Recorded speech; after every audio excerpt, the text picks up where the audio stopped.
So hey, it's Terry, Virginia's daughter. And I tell you what, these unfinished projects, they just keep coming. If you're like me and you have some unfinished projects that you haven't completed, it could be sewing, it could be artwork, it could be scrapping. Now's the time to get it done.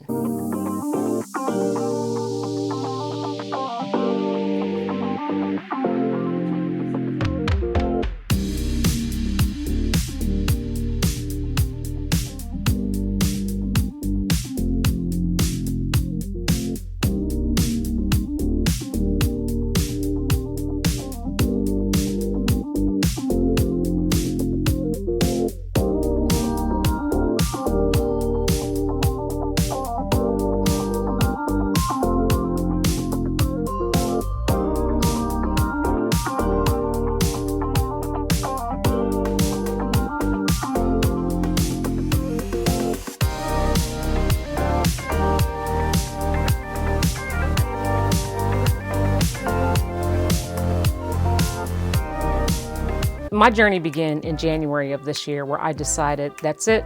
I'm going to sew all this stuff up. I'm going to either donate it, use it, do whatever. It just so happens I'm not the same size as I was back then. So a lot of the stuff I do have to end up donating, but it's all good. I feel like in order to move forward to where I want to be, I got to get this taken care of first. And I don't want to be in the habit of not completing things. So having said that, let's talk about round 5 of my unfinished project sewing plan. I picked 7 projects at a time. 5 times 7, well, I'll let you do that math. But let's get started. I'm going to start with this Butterick pattern. It's an easy pattern, 6622. It's a Jessica Howard pattern. And it is a 2000 pattern. I was going for view B, this cute little dress here. I wanted to do it in this lace knit, and excuse all the strings and stuff like that, but yeah. I hope I can find all the pieces. I mean, I got the zipper in. I actually made a top out of this fabric that I entered into a sewing contest on Pattern Review years ago. I didn't win the contest, but it was so cute, and I think I gave it away. I don't know why, but I think I did. I wish I still had it. But in any case, this is the dress portion. There's like a little pleat in the back. It might be a seam slit, or yeah, I think it's a seam slit. And I think this is the top, right? I constructed it. Yeah. I don't think I have enough fabric for this. I think I stopped this project because I ran out of fabric. And I would have needed to purchase like a similar fabric or something. And I don't know what I'm gonna do, but I will figure it out. That's the first item. Again, it's Butterick 6622, and it's a 2000 pattern.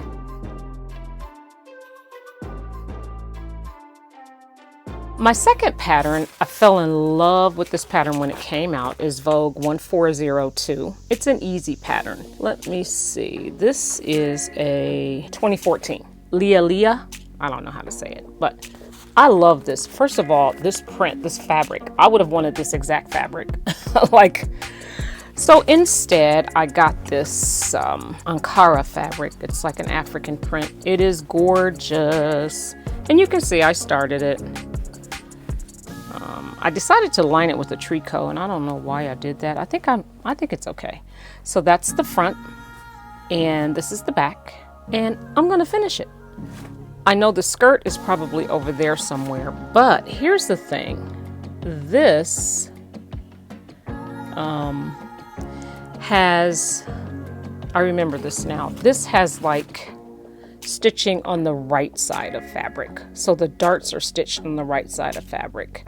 So in other words, there are places here where you can see, so it's almost like the seams, like these are French seams, but they're on the outside of the dress. And I hope I'm explaining that correctly. I did not realize that until I started making this. And yeah, it looks like I may have even, I don't know, I was using all kind of stuff here, wasn't I? But it looks like I may have even burned, look at that. Obviously the iron got too hot for that. This is a dress that I would love to keep. So I'm not sure what size it is. I gotta check all that. But of course I'd have to, you know, finish the bodice, complete the skirt, attach the skirt to the bodice, and then just go from there. There's a little string in the back though. I don't know if I like that or not, but what I learned, oh, and it just happens to be this pattern here. There's a string that goes on the back of this pattern as well. And even though I don't like the way it looks, I think it would fit better. So it's really off the shoulder. And I think that string is used to help keep it up some kind of way. You don't have to make the string, but then you'd have to cut the top small enough to avoid that. So that's the second project.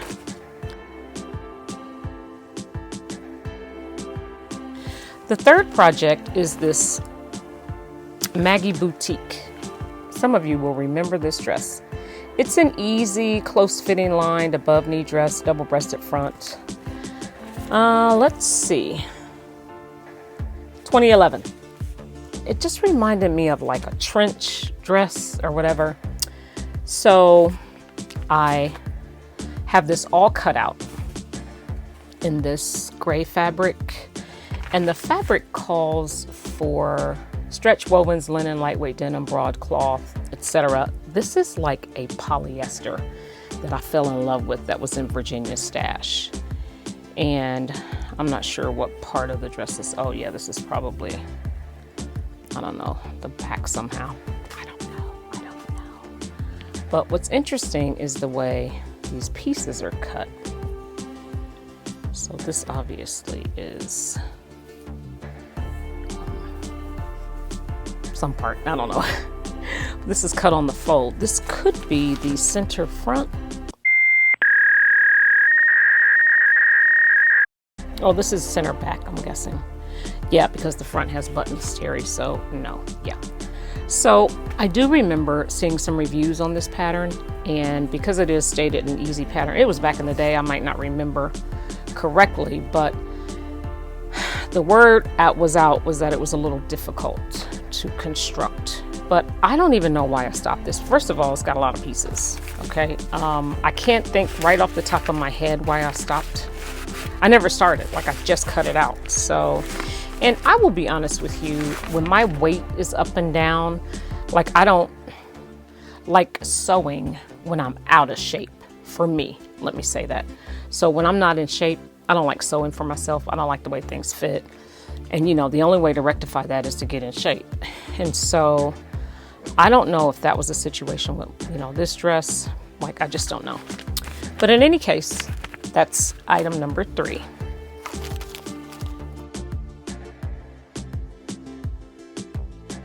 Okay, item number 4 is this Butterick 4750.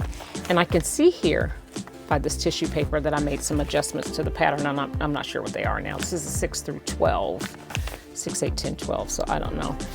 This one is a 2006. Whoa. And it says it's easy. And I picked it because I saw this Carolina Herrera dress. She's by far my favorite designer. And I saw a dress that she did and I was just super challenged to try it. And I got this far and just didn't finish it. I think I didn't like the way it fit. So I was about to put the zipper in and do all the facings and whatnot, but I think this doesn't look too bad, yeah. So here we are. This is a little bit different than the actual dress, and if I can find the dress, I'll pop it up here, but I think this, so I think in her design, she had like 3 different fabrics. They were blue, they look like this, but I think the flounce was a different blue. So instead of this being the same shade as this one, it was different. So I think she had 3 shades of blue, I have 2. And I actually made a jacket to go with this, and I think that will be the 7th project here, but I have to go find it. I don't know where it's at. So yeah, I can remember I measured, and even on hers, on her design, if I remember correctly, the variations of these stripes I'm gonna call them, were larger at the bottom and they got smaller at the top. So the width of the stripes at the bottom were larger than the ones at the top. And I mean, she's so detailed, I just love her. And so I was like, I'm gonna try to do all of that. I wanted to just replicate the whole thing. And yeah, I'm excited to finish that too. And I have to go find the jacket. So what's that? That's 4.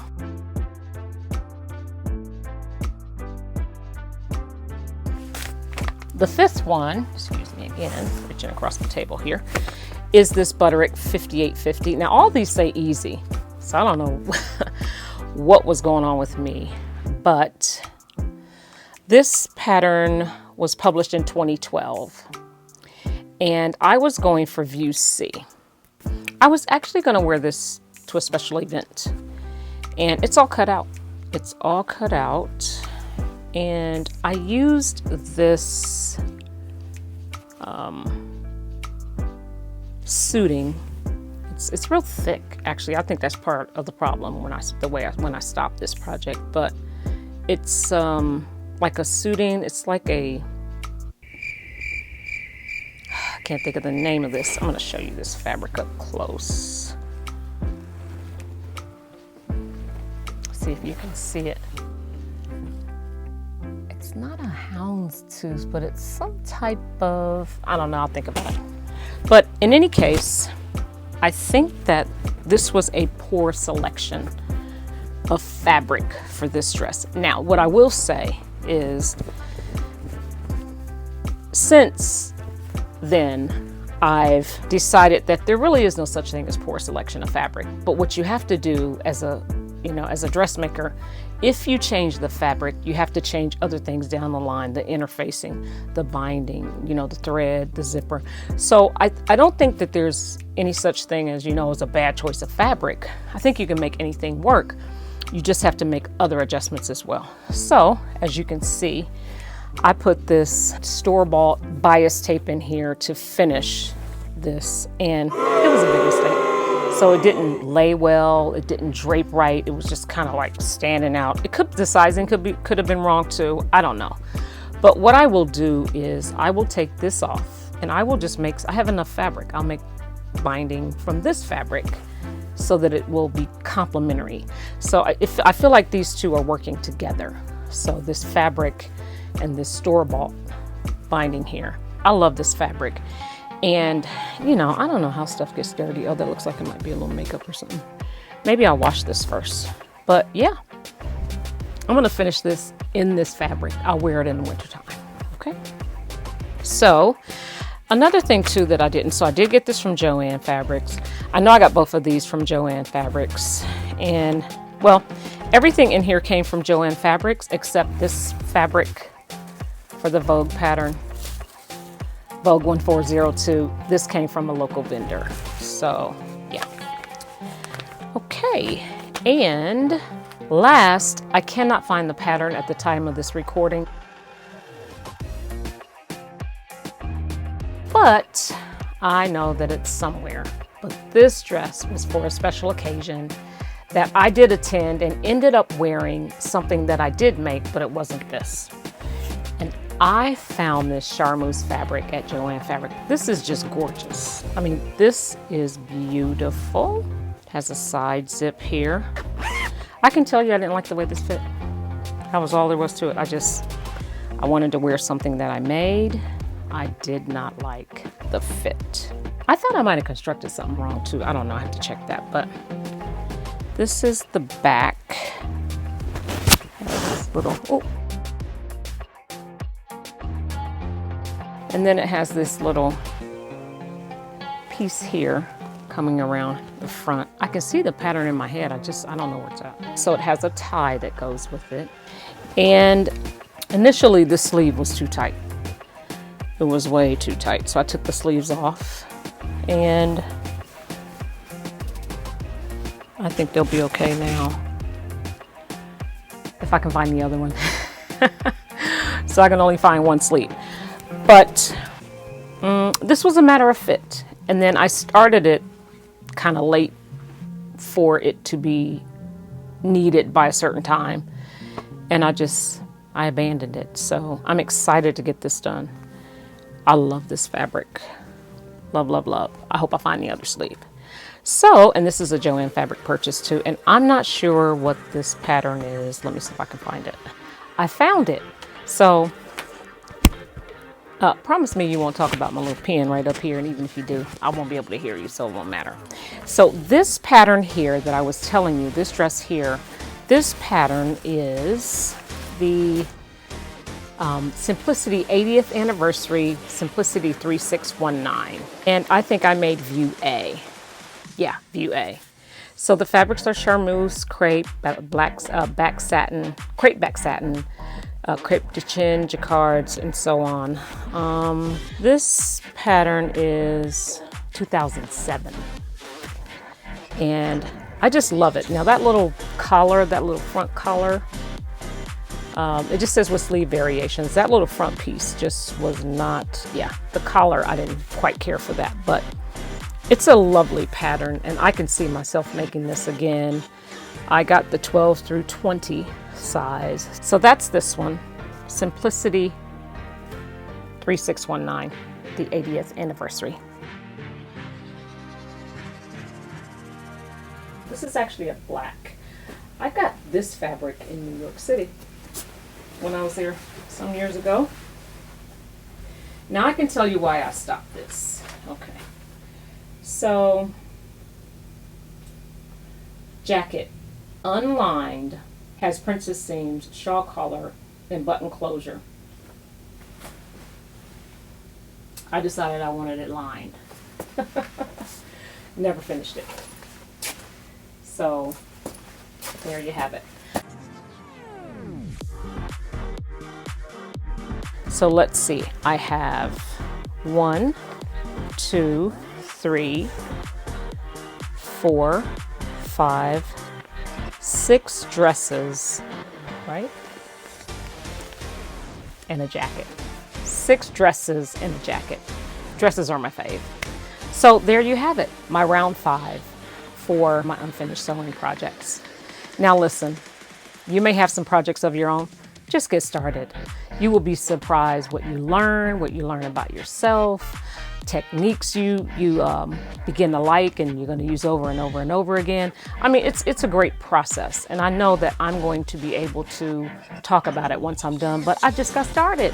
So yeah, until next time, thanks for tuning in. Take care.